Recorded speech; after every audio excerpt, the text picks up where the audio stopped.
Kun sagantaa BBC afaan Oromooti. Nu waliin tura.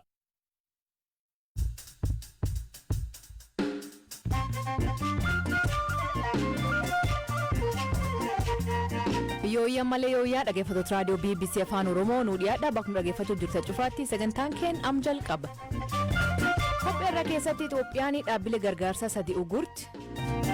Humnoonni Amaaraa Tigraay keessa haa ba'u ka jedhamu sirrii miti jedhu mootummaan naannichaa. Nuti lixa Tigraay lafa jedhamu kan qaama naannoo Tigraay ta'e hin beeknu. Kan jedhamaa jiru Walqaayitti Xagadee, Raayyaa fi naannawa isaa yoo ta'e bakkeewwan kunneen humnaan kan nurraa fudhatamanidha. Waan salphaatti ittifamuu danda'uun hubannoo dhabuu fi daa'imman hedduun miidhamuu fi kitaabni barreeffame. Daa'imman hedduun amma hanqina vaayitaaminii Diidhaan ifa aduutti baay'ina fuudhaan hanqina vaayitaaminii Diidhaan lafeen isaanii qaamni isaanii laafee deemuu dadhabuu, kaanii dhaabachuu dadhabuu, ilkaan baasuu dadhabuu. Kanaaf oduu dabalataan waliin turaa an asli galgaloo.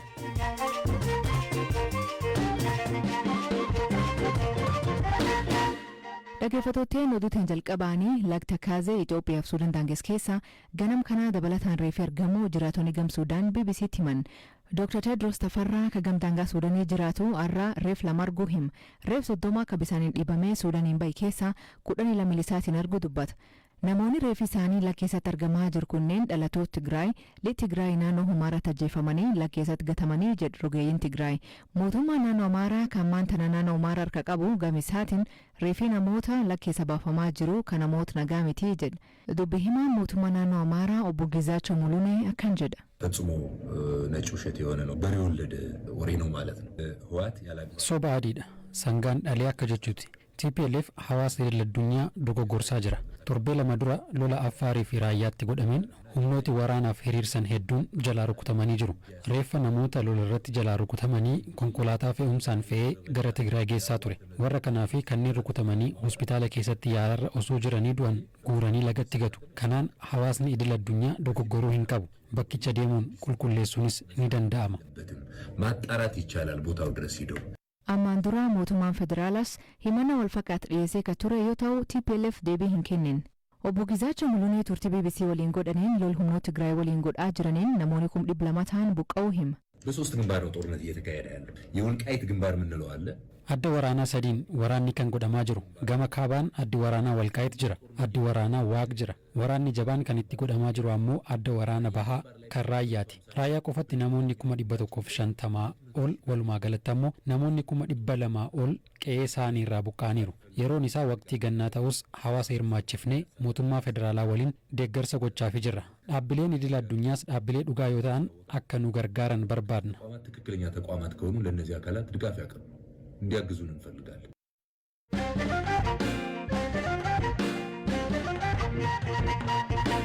Itoophiyaan dhaabbilee gargaarsa namoomaa sadii hojiirra uguruu beeksifti. Dhaabbileen kunneen ergama eeyyam fudhatanii al socho'anii jedhu mootummaan Itoophiyaa. Hoogganaan gargaarsa namoomiiwwanii ka dhiyootana Itoophiyaa daawwatee Maatiin Griffins himannaan bu'uura hin qabne aangaa'otni Itoophiyaa hojjetoota gargaarsa namoomarraa dhiyeessan akka dhaabbatu gaafata. Beekaa Toomaa gabaas qaba.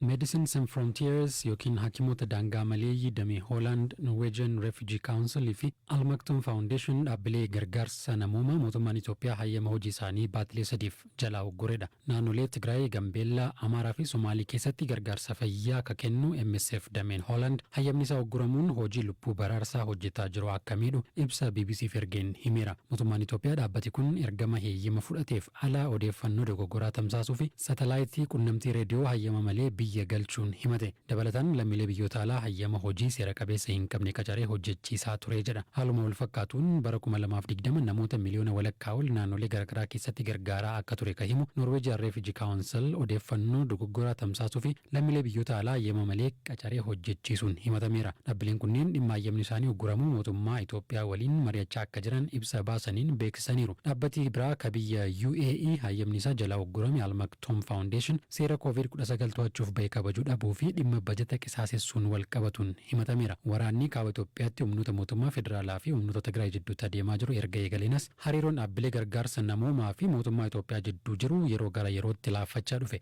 Aangawooti mootummaa fi kanneen mootummaa deeggaran dhaabbileen gargaarsa namoomaa finciltoota Tigraay deeggaru jechuun qeequ. Ministeerri Deetaa Ministeera Haajaalaa Itoophiyaa Ambaasaddar Reedwaan Huseen amma dura dhaabbileen gargaarsaa tokko humnoota Tigraay hidhachiisuuf yaalii taasisan jechuun mootummaan tarkaanfii akka fudhatu akeekkachiisanii turan. guyyoota 6 darbaniif Itoophiyaa daawwataa akka turan hoogganaan gargaarsa namummaa UN Martin Griffiths himannaan aangawoonni Itoophiyaa hojjettoota gargaarsa namummaa irratti dhiyeessan balaa qabaachuu himanii akka dhaabbatus gaafataniiru. Uummata naannoo Tigraay keessaa 90 ol gargaarsa hatattamaa barbaadu ka jedhan aangaan kun namoonni 400 ol beela keessa jiraachuu himan. Waldiddaan mootummaa fi dhaabbilee gargaarsaa jidduutti adeemaa jiru sochii gargaarsa namummaa daranuu rakkisaa taasisuu malaa yaaddoon jedhu dabalaa jira.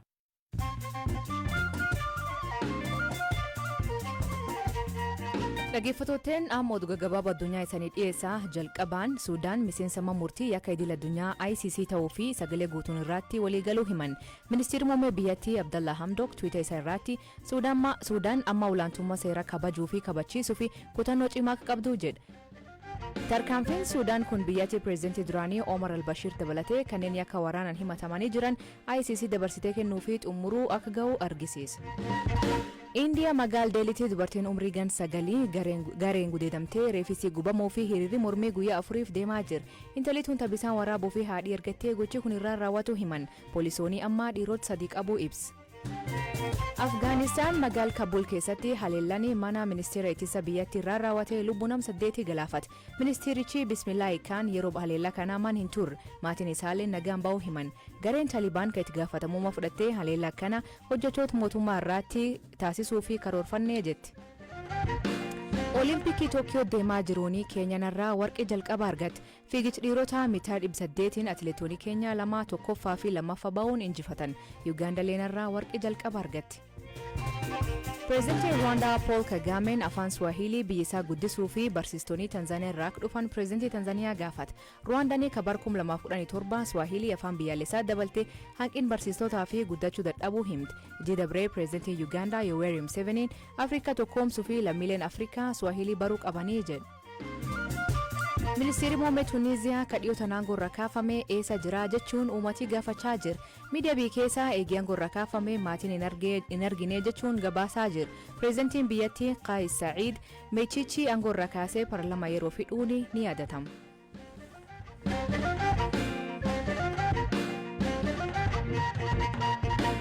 Humnooti Tigraay naannoo Amaaraa fi Afar keessaa humnoonni naannoo Amaaraa immoo litti Tigraay keessaa hatattamaan akka bahan Ameerikaan gaafate. Ministeerri jalaa US akkasumas irraa daawwannaaf Itoophiyaa galan ka eegaman hooggantuu USAID Samantha Power lolli kaaba Itoophiyaa dhaabbachuu akka qabu gaafatan. Mootummaan naannoo Amaaraa laf litti Tigraay jedhamu hin beeku jedha. Beekaa Toomaa gabaas qaba. We are very concerned about the worsening conflict in northern Ethiopia and its impact on humanitarian. Waraana kaaba Itoophiyaa hammaachaa jiruu fi dhiibbaa inni hojii gargaarsa namummaa irratti uumaa jiruun daran yaaddofneerra. Irra deebiin qaamoleen waraana kana keessaa harka qaban lola dhaabanii waliigaltee dhukaasa dhaabuu irra gahuuf marii akka eegalan gaafanna. TPLF humnoota isaa naannoo Amaaraa fi Affaar keessaa akka baasu akkasumas mootummaan naannoo Amaaraa humnoota isaa lixa Tigraay keessaa hatattamaan akka baasuu fi mootummaan Eertiraa immoo loltoota isaa dhaabbiin Itoophiyaa keessaa akka baasu irra deebiin waamicha dhiyeessina. Qaamoleen hundi gargaarsi namummaa danqaa malee kanneen waraana kanaan miidhaman akka dhaqqabu tumsuu qabu. Uggurri sochii daldalaa Tigraay irra kaa'ames dhaabbachuu qaba. Assistance to those affected by the conflict and the commercial blockade of Tigray must end. Kana ka jedhan dubbi himaa ministeera haajaa alaa Ameerikaa Ned Price yoo ta'an hooggantuun dhaabbata gargaarsaa Ameerikaa USAID Samantha Power kan Itoophiyaa daawwataa jiranis ibsa wal fakkaataa gama Tiwiitarii isaaniin dabarsaniiru. Waraanni kun qawween furmaata argachuu hin danda'u ka jedhan Samantha Power gargaarsi namoomaa uummata Tigraay rakkoo keessa jiran akka dhaqqabu yoo barbaadame waraanni dhaabbachuu qabaa jedhan. Guyyoota darban Sudaan daawwachaa akka turan aangoftuun kun namoota sababa waraana Tigraayin buqqaanii baha Sudaan jiran qaamaan dhaqanii dubbisuu himaniiru. Har'arraa eegalee gara Itoophiyaa imaluun gargaarsi namoomaa danqaa malee Tigraay dhaqqabuu akka danda'u dhiibbaa uumuuf aangawoota Itoophiyaa waliin ni mari'atu. Mootummaan Itoophiyaa amma dura waamicha Ameerikaan dhiyeessites ta'e dhimma daawwannaa Samantha Power irratti waan jedhe hin qabu. Haa ta'u malee waamicha humnooti Amaaraa lixa Tigraay keessaa akka bahan hooggantuun tun dhiyeessan ilaalchisee dubbi himaan mootummaa naannoo Amaaraa obbo Gizaachaw Mulune deebii kennaniiru. ትነግ ወይም የአሸባሪው ህወሓት አካል ከአፋር gareen shoror keessaa TPLF naannoo Affaarii fi Amaaraa keessaa keessaa haa ba'u weerara haa dhaabu ka jedhu hagam onni irraa ka dubbatame akka ta'e beekuu baadhus waan gaariidha. Humnoonni Amaaraa lixa Tigraay keessaa haa ba'an kan jedhamu sirrii miti. Nuti lixa Tigraay lafa jedhamu kan qaama naannoo Tigraay ta'e hin beeknu.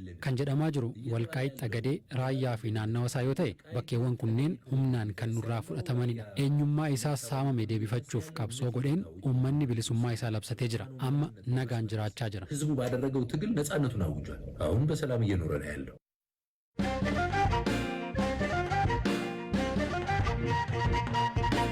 Waa'ee fayyaa daa'immanii gaaffileen yeroo hedduu gaafatamu maali? Ispeeshalistii dhibee ijoollee fi daa'immanii kataan Dr. Barra Olaanii Tibbana kitaaba bu'uura fayyaa daa'immanii jedhu maxxansiisuun uummataan gaa'e. Dhimma kitaaba kanarra irratti waa'ee keenya maatii olaanaa waliin turtii kataasisee Dr. Barraan kitaaba kan keessaa wantoota namoonni yoo duraan beekumsa qaban ijoollee isaanii irraa ittisuu danda'anii jira jedhan waan kitaabichirraa fuleeffateen eegala. Hordoffiin fi kunuunsi kan ta'uu qabu osoo daa'imni dhalatiin dura. Kana jechuun daa'imni gadameessa haadhaa keessatti uumame guyyaa uumame eegalee kunuunsi haati ofiisheef gootu indirectly daa'imaan fayyada. Fakkeenyaaf hirna dhiigaarraa of ittisuu karaa hordoffii ulfaa gootee ayireenii fudhachuu, fooliik asiidii kan jedhamu fudhachuu, akkasumas nyaata ga'aa nyaachuu, dhibeewwan tokko tokko immoo dhibeewwan haadhaa daa'immanitti darban kan karaa ulfaa, karaa da'umsaas karaa ulfaas dhibeewwan kanaaf buufata fayyaa deemtee hordoffii ulfaa gootee akka dhibeen kun daa'imatti hin dabarre gochuu irratti akka hojjetu taasisuu. Dabalataan immoo daa'imni tokko dhalate amala akkamii agarsiisa? Dhalatee guddina akkamii keessa darba? Gaaffiiwwan maatii tokko tokko immoo jiru. Guyyaa jalqaba daa'imni dhalatee galee daa'imni tokko erga dhalate yoom qaama dhiquu qaba? Yoom saamunaa fayyadameen qaama dhiquu qaba? Yoom ifa aduutti baasuu qaba? Faayidaan talaallii maadha?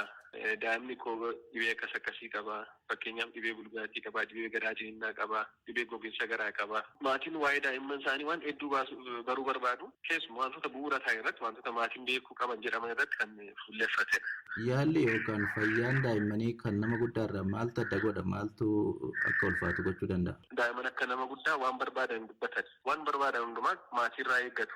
Waan barbaadan hundumaa maatiirraa eegu yoo waan barbaadan sadhaban bo'uudhaan ibsu. Mallattoo wal fakkaataa ta'e agarsiisu. Kanaaf mallattoo sana maatiin dursanii beekanii daa'imman maal akka barbaadan kunuunsi isaaniif barbaachisu maal akka ta'e beekuu qabu jechuudha. Kitaaba kana akka barreessuuf ka'umsa kan sii ta'e maali? Kitaaba kana akka barreessu kan taasise haadholiin gaaffii wal fakkaataa gaafatu yeroo hedduu yeroo mana yaalaa dhufan yeroo daa'ima godhatanii deeman gaaffii wal fakkaataa gaafatu. Gaaffii wal fakkaataa gaafatan kanaaf immoo tokko yeroo erga da'anii booddee beekuun qaban wantoota kana. Fakkeenyaaf daa'imni haati tokko dhibeewwan akka HIV, dhibeewwan akka hepatitis B kan firuu miidhu jechuudha. Dhibeewwan akka fantoo kan haadhaa daa'imatti yoo darbe daa'ima baay'ee miidhu kana erga daa'imni dhalatee beekuun qaba. Maaliif dursamee kan ittifamuu qaba. Erga daa'imni dhalateeti intervenshiniin ta'u baay'ee jijjiirama fiduu dhiisuu danda'a.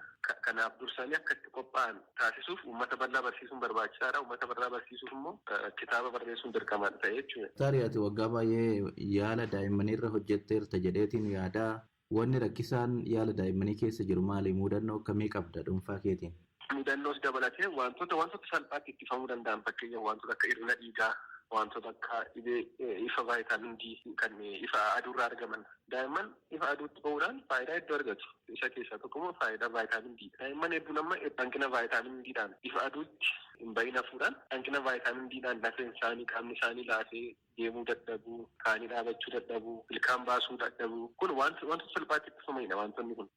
Amma hospitaala keessa daa'imman hedduun hanqina vaayitaamin D'dhaan kan ciisan jiru, kanneen hanqina dhibee hanqina dhiigaadhaan kan ciisan jiru. Wantoonni kun immoo wantoota ittifamuu danda'anidha. Kanaaf erga dhibeen kun dhufee hospitaala dhufanii ciibsanii yaaluu irraa dursanii ittisuun baay'ee murteessaadha. Kana gochuuf immoo nuti yeroo baay'ee kan nuti arginu namoota daa'imman dhibamanii hospitaala dhufanidha. Kan fayyaata kan utuu hin dhibamin hospitaala uummata keessa jiran bira ga'uuf immoo kitaaba barreessuun barbaachisaadha. Namni dursee akka dubbisee irraa dhibeewwan kanarraa daa'immanitti. Jijjiirama akkamii fidattee adda kitaabni kun amma hubannoo haasaarra? Tokko jalqaba uummanni yoo dubbise fedhiin dubbisuu jiraannaan uummanni dubbisnaan waan baay'ee irraa argata. Maatiin amma ammaatti kitaaba kana dubbisan baay'ee akka irraa fayyadaman na beeksisaa jiru. Kitaabni sun immoo itti yaadamee hakiimota daa'immanii barsiisa adda addaa barsiisan gulaalamee baay'ee uummataaf fayyada jedhamee kan yaadamee qophaa'edha. Kanaaf faayidaa hedduu irraa argatu jedhee yaada. Tolee baay'ee galatoomi. Baay'ee galatoomaa isinis.